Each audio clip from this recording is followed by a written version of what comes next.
Hey guys, Probo1701 here, and today we're going to talk about if some kind of cataclysm was going to happen and you could only save 3 eras of Doctor Who, what eras would they be? And by eras for this conversation, we are going to be looking at a Doctor's era as a whole. So basically, 3 Doctors whose stories you would save. I know I could break Tom's up into his smaller 3 categories, but I don't want to do that because that would make this list so much harder to do, and I don't feel like thinking today. Thank you very much. So we're going to look at each Doctor's era just as a whole. Each Doctor is an era. We're going to do it that way. Chris Eccleston has his own era, Tennant has his own era. I'm not going to put those together. And then Tom is just one long era, etc., etc., etc. What if you could only save 3? Because an apocalypse is happening. The world's about to end. Naturally, your first thought is, I've got to figure out which Doctor Who's I can save. Then we'll worry about things like food, water, and family. One has to have priority, Priorities, yes. So, prioritizing the Doctor Who seasons first. Which 3, this of course is a discussion video, which 3 Doctors would you save? All of the others would be destroyed. These would be in your little vault, sealed away. With your Transformer collection and Silverhawk collection and all that stuff, of course. And for me, I know my 3. My first one, of course, would be Tom Baker. I love Tom Baker. I think Tom Baker has one of the best eras, especially the Hinchcliffe era is almost without flaw. But I also enjoy the Williams era, and I also enjoy season 18. Not only that, but preserving his era, you get 7 seasons, so you're getting more stories there anyway. So just for the quantity, that's good for that. But more importantly, the quality's there too. His stories, even the bad Tom Baker stories for the most part, Tom is still good in. They still have redeeming qualities. I mean, literally, of all of Tom's story, there's just one I find unwatchable, which of course is, y'all know, is Power of Krull. Even Horns of Nimon, which is bad. Let me say that right now. Horns of Nimon is bad. I can still go back and watch sometimes because Tom is great to watch in it. I really enjoy watching Tom in that one. But it's bad. But there's just so many good stories there. Seasons 12, 13, and 14 are so strong. I think season 15 is really strong. I think season 16 is a bit weaker, but still has like Pirate Planet and Ribos Operation in it to keep it going. Plus, I find Armageddon Factor underrated, and I enjoy parts of Stone of Blood. Certain aspects of it I like, certain aspects I don't. Season 17, while not being the best season, still has Shada and City of Death in it, when those are both amazing. And then season 18 I like simply because it's its own thing. There's no other season like season 18, and it has some really good stories in it. Plus, I think State of Decay is one of Tom Baker's best stories. Next on the list is the 3rd Doctor, John Pertwee. Again, we get 5 seasons from this, and John Pertwee, if you judge a Doctor's era by the whole Doctor, if you're judging an era by a whole Doctor's run, John probably has the most consistently good era in all of Doctor Who. Even better, I think, than Tennant's, which is really good. I love John Pertwee. It's interesting because he doesn't usually have the qualities I like in a Doctor. I tend to like the more silly Doctors like Troughton, Tom Baker, Tennant, Matt Smith, those kind of sillier, carefree Doctors that have the little quirks I enjoy. John is very serious, but for some reason I still love him. I do think John should always be in people's top 5 if they watch Classic Who and Modern Who, because he's so good. He has such a commanding presence and such charisma, and he has so many legendarily good stories. This is such a good era, not just because John is such a good Doctor, but because Terrence Dicks and Barry Letts, man, I think they shared a brain. They always seemed to be on the same page with each other, like they could finish each other's sentences. They knew exactly what they wanted to do. The writing was so good in this time. And so many memorable stories have come out of those 5 seasons. Some of my favorite stories in Doctor Who out of those seasons. I always love in the collection when we get a Tom Baker or a John Pertwee set announced. I'm like, I get excited. Now, this is where it gets tricky for me, is the 3rd one. Because it's really down to Tennant and Troughton, because I love Troughton a lot. But I also, while David Tennant is not as high on my Doctor list as he used to be, because he was my solid number 2 for a long time, I actually did a ranking video where I ranked the Doctors a couple years ago. It's one of the earliest videos probably on this channel. You'd have to really scroll for it. And I probably did it back in like 2018, 2019. and it's very outdated now, but Tennant was number 2 on that list, and he was almost tied with Tom. I mean, I was really a big Tennant fanboy during his run. He has come down in my estimates some. I still like him, but there are certain issues I have with his Doctor that other people also have. Like a lot of people, a lot of people just kind of grow out of Tennant, I think, as they watch more of Doctor Who and learn more about other Doctors. I think Tennant just kind of falls down the list sometimes for a lot of people. And I do think Troughton is definitely a better Doctor than Tennant, but Tennant's era is so good because, again, the writing is so good, and Tennant is still really good in this. David Tennant's a very good actor, and the 10th Doctor's still a good Doctor, but the writing is so good in the Tennant era. And then what really made me pick is because so much of Troughton is missing as is. If all of Troughton's era was complete, I would probably pick Troughton's era as my third. But since almost half of his stories are missing, not quite, but close to half of his stories are missing, and the only way to watch some of those is in the animated form, I think I'm going to say Tennant because of that.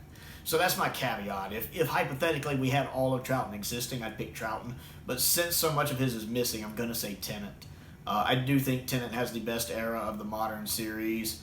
I mean, you could argue Eccleston, but you'd only really be getting the one season. It's an amazing season, and Eccleston's an amazing Doctor. But I think simply for quantity and because the quality of Tennant's era is so good, I'm going to say Tennant. Because Series 3 and 4 are almost flawless. I don't think Series 3 has a bad story in it. Series 3 is my favorite series of the modern series. The worst story in it, I'd say, is 42, and it's still great. It's directed by Graham Harper, and I think he's one of the best directors to ever direct Doctor Who. He's the same guy who directed Caves of Androzani, and he's the only director that's directed episodes of Classic Who and Modern Who. He's really, really good director. So I don't think Series 3 has a bad story. Series 4, the only stories that I don't care for are just that, stories I don't care for. I'm not saying they're objectively bad. Midnight is a perfect example. Most of you guys have heard me crap on Midnight a lot, but if you ever saw my video where I talk about Midnight, I have stated that Midnight is objectively fantastic. It's a great script, and it's well executed. It is objectively a masterpiece. All of the problems I have with Midnight are purely subjective, and basically boils down to it just came out a few seasons too early. I wish it would have come out in Series 8. So, and Turn Left has a couple objective issues, but one of those objective issues is the linchpin of the whole episode, and I just strongly disagree with that, and because of that, it makes me hate the whole episode. Other than that, it's a pretty neat idea. So I can't. Again, it's just not completely objectively bad. There are others in the season too like that my mind just isn't focusing on at the moment. That I have more subjective issues than objective issues with. Really, the only weak season I think Tennant has, I shouldn't even say weak, just his season that's just not like boom top of the list is Series 2. Because Series 2 is so up and down. Series 2 does have objectively bad episodes. Fear Her, Love and Monsters, Idiot's Lantern, right off the bat. But it also has really good episodes like School Reunion, the Doomsday 2-parter, the Cybermen 2-parter, Tooth and Claw is really good. Of course, it also has stuff like New Earth, which is really bad. But it's very up and down. But that's the only season I think objectively just has bad episodes. And because of that, I find his era as a whole to be really, really strong with really good directing, really good writing, and really good acting. I'll tell you, the one that never even popped in my mind to put on the list was the Capaldi Era. I know some of you guys love the Capaldi Era, but as we have already discussed, since I have already done a video talking about the Capaldi Era, half of his era is not good. I mean, if you saw that video, I took every single episode Capaldi had done, and about half of his episodes made the good, great, masterpiece category. I think 4 episodes made mediocre, and about half of them made bad and utter crap. And that's the problem with the Capaldi Era, is it has some amazing episodes, but it has a lot of bad going on in it. And I can't rank an era that high if half of the stories in it aren't really that good. And some of those I think are subjectively bad, but some of his stories I think just objectively are bad. Also, Capaldi himself, while he's a great actor and he grows into a great doctor, it takes him some time, not as an actor, but just his doctor, some time to really grow on me. I love Series 10 Capaldi. He's great. He reminds me a lot of John Pertwee, and I love John Pertwee. And if he had been Series 10 Capaldi his whole run, he'd probably be one of the best, but I don't really care for Series 8 and 9 Capaldi.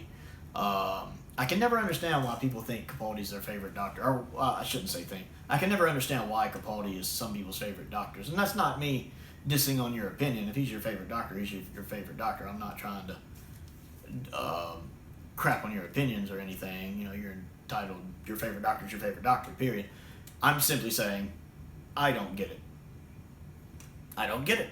Because, again, for me, the things that really personify a doctor are more the characteristics you find in, like, Troughton and Tom Baker and Matt Smith and Sylvester McCoy and stuff like that. It's just like when people tell me the first doctor is their favorite doctor, unless that's the one they saw as a kid. I don't get it. And, again, that's not bad. You're entitled to like whatever doctor you want. I simply don't get it. Also, I think Capaldi, for 2 of his 3 seasons, he has quite possibly the worst companion in the show's history.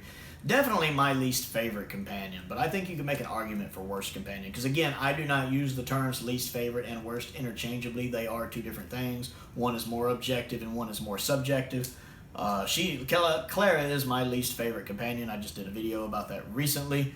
But I think there is an argument to be made that she is objectively the worst companion, and I really think she holds Capaldi back in his first 2 seasons, and it's probably why Series 10 I think is the best of his run. I think Bill's a really good companion, and Capaldi's really good in it. But putting his era on this list doesn't even come close. There are several other eras that would come before his on a list like this. So, what do you think? If you could only save 3 eras of Doctor Who, 3 doctors to be saved, which one would you save? Is Capaldi one of them? And if so, that's perfectly fine. If you like the Capaldi era, you like the Capaldi era. Or you might be looking at my list going, Tennant? No! But keep in mind that even if you're not a huge fan of the 10th Doctor, his era is pretty good writing-wise. So let me know what you think, not only of my list, but what your list would be. And if you understand why I didn't put Troughton on there, simply because of so many missing episodes. Because if his was complete, it'd be on there, because Troughton's amazing. Other things to do, click the like button, click the subscribe button, click the bell for notifications. And I know what you're thinking. How come you're holding Matt Smith's screwdriver, and you didn't mention Matt Smith's era? I picked this screwdriver just to throw y'all off. Also, I've started a Patreon page. If you would like to contribute to that, there is a link to that down in the description below. I have many different tiers. My entry-level tier is only $2 a month. $2 a month does get you started. I also have other tiers like $5, $10, $15, and $20 that get you access to other things like video request, behind-the-scenes footage, alternate takes, bloopers, other stuff like that, polls to vote in. Matter of fact, I've got another poll I need to get up soon when I get time. Most importantly, though, stay safe out there, and thank you for watching.